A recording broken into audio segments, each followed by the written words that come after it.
Are you looking for ways to diversify your real estate portfolio, but don't necessarily want to do all of the hands-on work of real estate investing? This week we chat to a gentleman who specifically touches on ways to do passive real estate investing. Hope you enjoy. This is the Saskatchewan Real Estate Podcast, the show that highlights Saskatchewan real estate. Looking to buy your first house, your next investment property? Subscribe to never miss an episode. Here's your host, Ron Caroni. Welcome back to the Saskatchewan Real Estate Podcast. I'm your host, Ron Caroni. Really happy to be joined today by Lindsay Sukkau of Millennium, the Millennium Group of Properties. Lindsay, did I get it right? Yeah, Millennium 3 group of companies. Wonderful. Lindsay, really happy to have you here to talk about partnerships in commercial real estate and kind of the opportunities that people have for this type of investing, a different type of real estate investing for people out there. But before we get too deep into the conversation, please just give us a little introduction of yourself. Yeah, sure, Ron. Thanks a lot. Yeah, my name's Lindsay Sukkau, and I'm in Saskatoon here. I grew up in Saskatoon. I still live in Saskatoon. I had a short stint out to Alberta and then BC, but I moved back home here, and I took my College of Commerce here. I took investment finance as my degree, and after that I got a job as a medical sales rep, and I really enjoyed that job, and I allowed me to save quite a bit of money and follow what I learned in university around investing and investment finance. A lot of the things I learned in university were all about investing in the stock market. So I did that for a good dozen years or so. And then I had a really good friend, and he was a real estate investor, and he owned over 50 properties. And he was really excited about that. And he was really encouraging me to learn more about real estate investing. So he became a mentor of mine, and he taught me so much about real estate investing. And he encouraged me to read like dozens of books. And so I got really educated. I motivated myself to get out there, and I bought 4 or 5 investment properties and really enjoyed that process and liked how they made money and did well with that. And so I liked it so much, I switched my career out of medical sales, and I switched into selling investment real estate. It's really unique, a niche career. I'm not a real estate agent. I'm not a mortgage broker, but I just sell investment real estate. So I did that for about 5 or 6 years. And I ended up helping over a couple of hundred people invest in properties throughout Alberta and the United States. And I really enjoyed it, but I had worked for 4 or 5 different developers, and I thought, okay, let's see what's out there. And I took about 6 months off work, and I analyzed about 40 or 50 different opportunities in Western Canada. And that's when I found out about Millennium 3, and they offer partnerships in commercial real estate. So I approached them, and I asked them if I could offer investors what they have to offer and what they do. And they accepted me on, and I've been doing that for the last 9 years. Awesome. So let's touch on this on a high level basis. What is a partnership in commercial real estate? What does that mean? So a partnership in commercial real estate is really, it's a simple and easy way for eligible investors to invest in real estate, in some of the best opportunities in real estate, but in commercial buildings with business tenants. Most people would never analyze those or look at those because they wouldn't have a couple $1 million for the down payment, the know-how to do that. So with a partnerships in commercial real estate, what really happens is there's a general partner and a limited partner. Now, the general partner is the one, it's a person or company like Millennium 3 with the knowledge, the experience, the networks, and the know-how to go out in the marketplace and find a commercial building with business tenants that would make a great investment, that would have a good opportunity for upside. And they have the ability to do the due diligence, acquire it, and then they do syndicate it into partnership units. So it's kind of a fancy word for just breaking the partnership units. So then for less than 25 grand, you can buy into a commercial building as a limited partner and get your pro rata share of the property. So there's the general partner, they have the networks and know-how, and then the investor is the limited partner. So they're called a limited partner because they have limited risk. They only risk the money that they put in. And then the general partner is taking all the risk and liability of the partnership. They take the liability for the mortgage, they do the management of the property, and they know what they're doing. So you can count on them. So it helps for an investor. It's really simple and easy. So a limited partner is a passive investor. They don't have any say in the management of the property, but they can invest in it, get all their economic benefits of that property. And so it really works well for certain types of investors. How does this differ from a real estate investment trust or a REIT? Yeah, no, for sure. That's an excellent question. Lots of people have heard of REITs and really with a REIT, kind of really a couple things. I mean, it's typically trades on the stock market. So it's a public investment and you can buy and sell it every second of the day. So it's liquid. And when you're investing in a REIT, typically you're investing in like dozens of properties at one time. So the investor is probably far less familiar with the properties they're investing in or why they would do that. And a REIT typically does offer a high level of income when the time you buy it. So you might get a 4, 5, 6 or more % kind of income from it. So it's good for income investors. But with a partnership in commercial real estate, it's much less liquid. Like it's not doesn't trade in exchange. It kind of has a lack of liquidity. But we're just investing in one property at a time. So our clients, our limited partners, when they invest in the property, they know all the details of that property, they know exactly why it was acquired, what the strategy is, how it'll make money. And the strategy is to go into more of take a rapid mortgage pay down plan and try and get that property paid off as soon as you can. And then typically in 14 years, and then there's much more income for the investor. So they'll buy these in their working years and then plan for more income later. So it's less liquid. It's more of a rapid mortgage paydown plan, and it's not about income today. It's more about building your equity, building the asset value, and then having much more income later than now because you're already working and having an income. So someone out there who is obviously interested in some sort of real estate investing, why would they not just go out and buy their own real estate, manage it themselves, buy the property, and they have complete ownership versus doing something like this commercial partner in real estate? Yeah, like obviously I'm a big fan of, buying your own properties, owning your own investment properties. But here with the partnerships, there's a lot of reasons why someone would buy a partnership in commercial real estate with business tenants instead of their own property. I get a lot of clients that have a couple of rental properties already. They get some tenant issues, some maintenance issues, and it becomes a bit of a hassle or for them or a bit more time consuming than they really want. And so with a partnership in commercial real estate, they don't really have those issues. They just invest and it's passive. The other reason is for a lot of high income employees, they don't really have any tax deductions. And a high income employee, when they invest in a limited partnership in commercial real estate, you get a pretty good tax deduction in the first year. It's typically 11 or 12 grand tax deduction. So then this allows them to get a tax break. A lot of employees who are in making more than 100 grand a year, and if their tax bracket or their marginal brackets, over 40% or even 43, 44% or even higher, they're looking for tax deductions. And typically all that's available to them would be like an RSP. So this is a great alternative to RSPs for getting tax deductions. The other reason too, like how I came to invest in these is because I already was a real estate investor and I already had 5 or 6 mortgages and the banks wouldn't lend me any more money. And so then I wanted to continue investing in real estate and get leverage on my investment with no loan in my name. So that's how I started investing in partnerships in commercial real estate. So there's a lot of different types of people that can benefit from the passive nature of it and the tax breaks. And then also you're accessing a really good opportunity. Like if you really break it down and you look at a commercial building with business tenants, there's really good opportunities out there. And people who see the deals when I show them, they're pretty impressive. But there's just a few things to understand that are a little different with commercial properties with business tenants than residential real estate. But it does bring some really good advantages. Can you touch on those, Lindsay? What are some of the advantages of having a business tenant as opposed to just a regular residential tenant? Yeah, sure. Like the thing is when you have so what I learned with my residential rental properties, most of the landlord rules all favor the tenant, right? So, but with commercial properties and business tenants, often the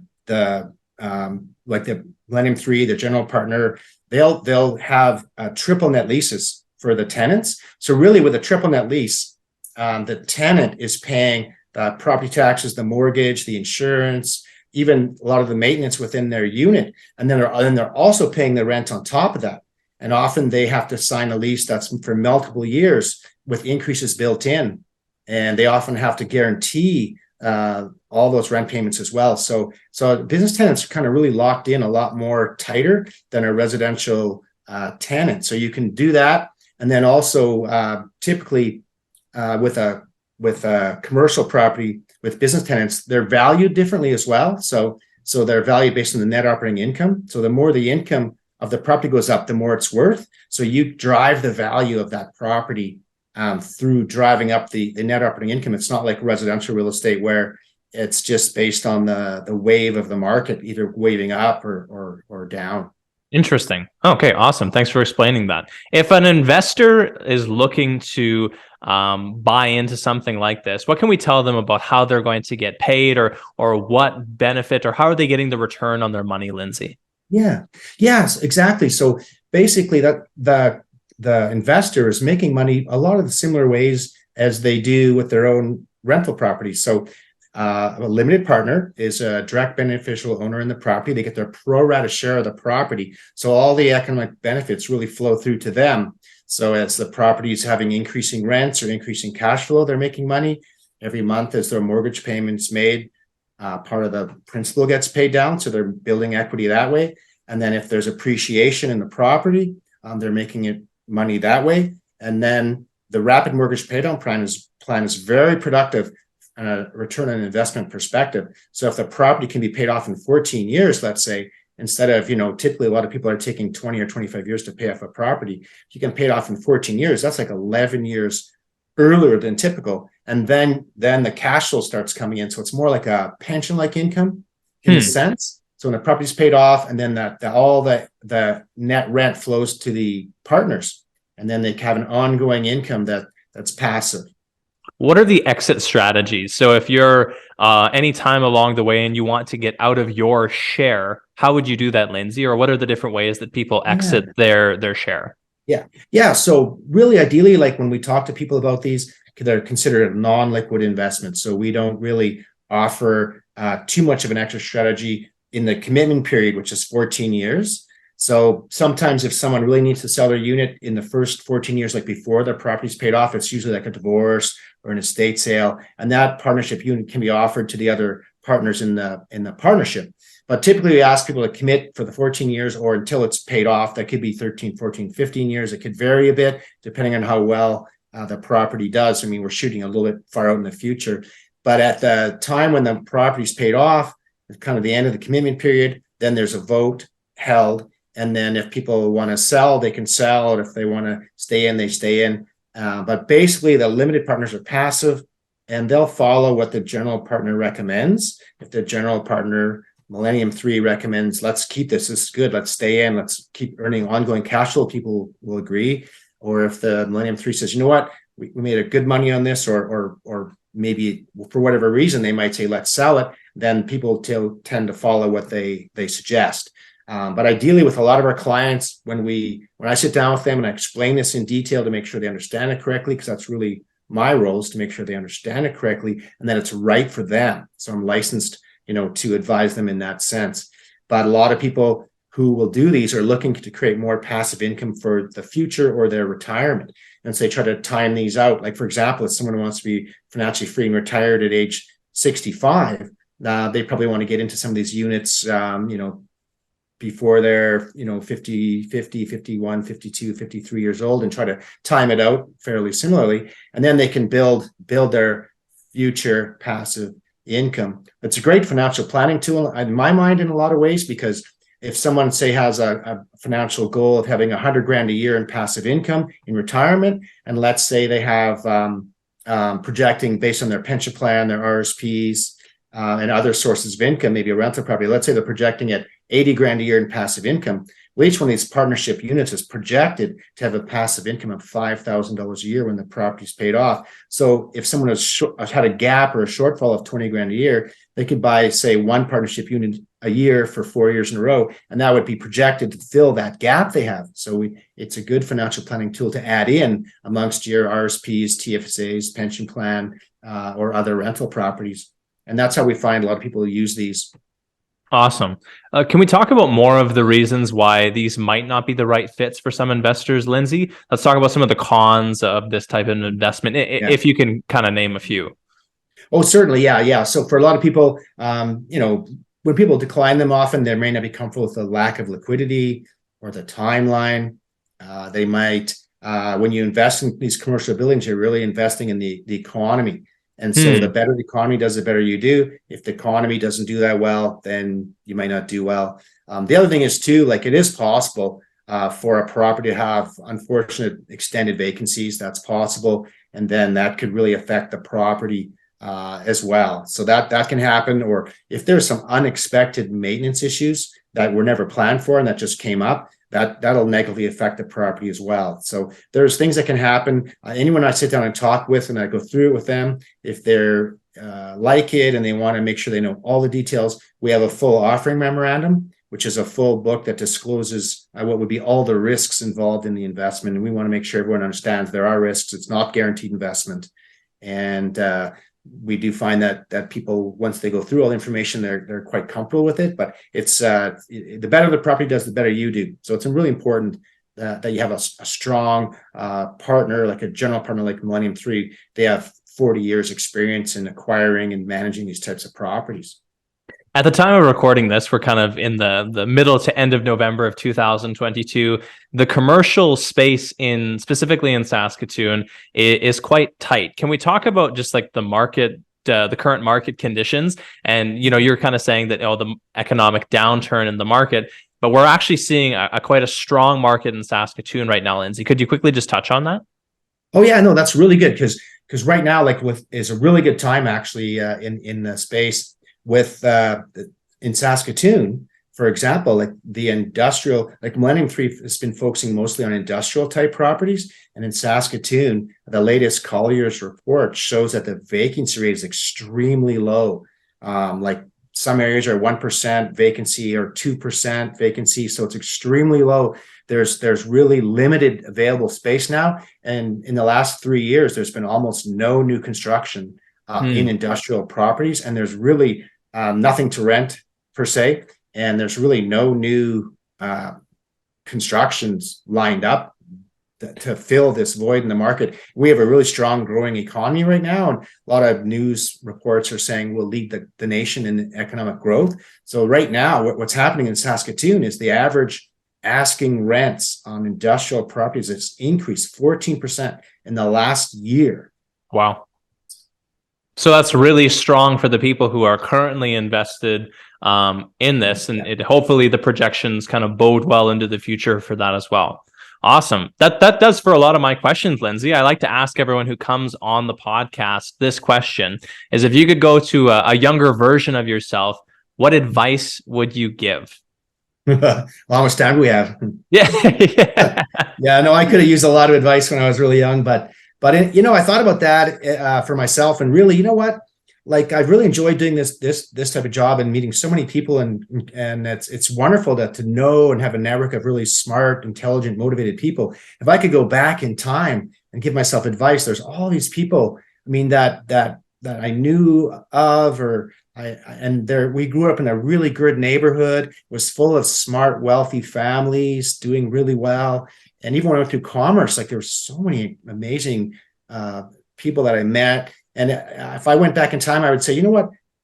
Make sure you really get to know these people and maintain a relationship with them. Because when your network is really influences how well you do and what you think and helps you achieve your goals or just have a more enjoyable, satisfying life. So I would have really done a better job of keeping track of people and getting to know them and staying in touch with them that were just these motivated, successful people from successful families. From way back, even people I knew from when I was a teenager. I mean, that's a really powerful thing. It's like the mastermind effect, Right. There's an old saying, or I don't know how old it is, but that your network is your net worth, and the people that you surround yourself with have a huge impact on the person you become and ultimately what happens throughout your life. So I think that ties in perfectly with what you're saying there, Lindsay. Yeah, definitely. Thanks. Yeah. Because that's really what I do with my job now, right? For the last 9 years, I've been doing this, and I've got well over 100 people that I stay in touch with, and I love it. Like, they're smart, motivated people doing their specific careers. And I really enjoy just meeting with them and staying in touch and getting to know them better. And it's a lot of fun. Awesome. And last thing to you, Lindsay, if someone is looking for a little bit more information, they want to do a sit down. I hope I'm not misspeaking. You have to be an accredited investor of sorts to invest in this, or what are the criteria for investing, Lindsay? Thanks. Good. That's good that you brought that up, because we haven't touched on that. But so you have to be an eligible investor. So that means your income is $75,000 a year or more in the current year, and it has been for the past 2 years. And then, or your net worth is $400,000 or more, is the simplest way to say for an eligible investor. Accredited investor is someone who has $1 million in financial assets or more, and people don't need to meet that type of requirement. Also, with accredited investor, your annual income will be $200,000 a year or more, and people don't need to meet that, but if they qualify as accredited investor, that's great. And we have a lot of clients who are accredited investors, a lot of clients who are high income employee types who are really busy. They don't have the time to get their own properties or manage them. And then we also have a lot of people who are eligible investors. It's in today's world, to make more than $75,000 a year is quite common, especially in, I think, in Saskatoon or other areas. So it's pretty easy to qualify and be eligible. Yeah. Awesome. And if someone wanted to get a little bit more information on this, Lindsay, how would they get in touch with you? Oh, sure. Well, my phone number is 639-317-7480. So they can text me, phone me. My email address is Lindsay, that's LINDSAY, at M3, like the number 3, securities.ca. So it's Lindsay at M3securities.ca. You can send me an email, and I'd be more than happy. The thing is, ideally for a lot of people, what they want to do is if they're interested to learn more, we can talk or exchange information. And then also you can get on my list to see opportunities as they become available. They only have about 2 opportunities a year. These buildings are really hard to find and acquire, and there's not that many opportunities. So we have limited space available, but I always have room every year for maybe 10 to 15 new clients or even potentially more. But it's good just for get on the list and see the opportunities that come out, or you're just going to miss Awesome. if you're not seeing them coming from me. I mean, we don't, Millennium 3, they don't do a lot of marketing or promotion. All our partnership units are purchased by our existing clients or existing network, which is quite extensive. Awesome. That really speaks to the quality of the investment and the company. So thank you so much for coming on today and sharing with us about Millennium 3. I would really encourage people that if you do have any questions to reach out to Lindsay. And thank you so much for your time today. Well, yeah, thanks, Ron. That's great. Thanks very much. Hey, hope you enjoyed this episode of the Saskatchewan Real Estate Podcast. I hope you found it informative. And if you enjoyed this type of content, do us a favor and hit the subscribe button. I'm Ron Corona, your Saskatchewan mortgage professional. Until next week, bye for now.